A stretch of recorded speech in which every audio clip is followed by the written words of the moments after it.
La réforme de la CPS est urgente et doit être profonde. C'est ce qu'indique la Chambre territoriale des comptes dans son dernier rapport d'observation, le premier qu'elle mène sur la Caisse de prévoyance sociale.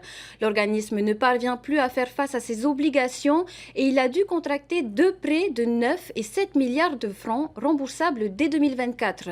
Pour s'en sortir, il faudra mieux réguler les EVASAN, mieux assurer les contrôles et suivre des indicateurs de qualité de service. Laure Philibert et Veitiare Nauta nous en disent plus. Plus de 130 milliards de francs, c'est le montant du budget annuel de la Caisse de prévoyance sociale, soit l'équivalent du budget de fonctionnement du pays.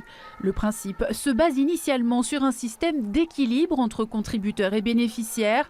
Or, les dépenses de la Caisse augmentent, tandis que les cotisants, eux, sont moins nombreux. La Chambre territoriale des comptes souligne une situation financière très précaire, antérieure à la crise sanitaire, qui ne permettrait ni au pays ni à l'hôpital, pas plus qu'aux régimes sociaux, de faire face aux moindres chocs externes. On espère, avec quand même une reprise économique, et notamment une reprise du tourisme, visible et perceptible depuis quelques semaines, depuis quelques mois, rétablir une partie des recettes et idéalement compléter avec la nouvelle fiscalité, rétablir les grands équilibres en 2022 et pour les prochaines années, ce qui devrait nous permettre, on l'espère,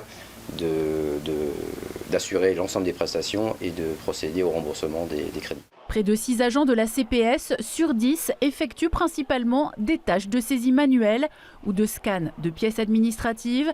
Malgré tout, la direction de l'établissement dit avoir déjà engagé des réformes dont on tarde à voir les effets réels, tout comme pour le paiement des professionnels de santé, toujours aléatoires. De gros travaux et de gros efforts ont été faits pour améliorer les délais de règlement et les professionnels de santé le reconnaissent sur le régime des salariés et le régime des non-salariés. On a amélioré les délais de traitement. Par contre, effectivement, sur le RSPF, on a des problématiques de trésorerie. Et dans le rapport de la CTC, il y a tout un volet autour de la digitalisation. La CPS est aujourd'hui dans une démarche de digitalisation et de dématérialisation depuis de très nombreuses années. Les exigences sont fortes, c'est normal.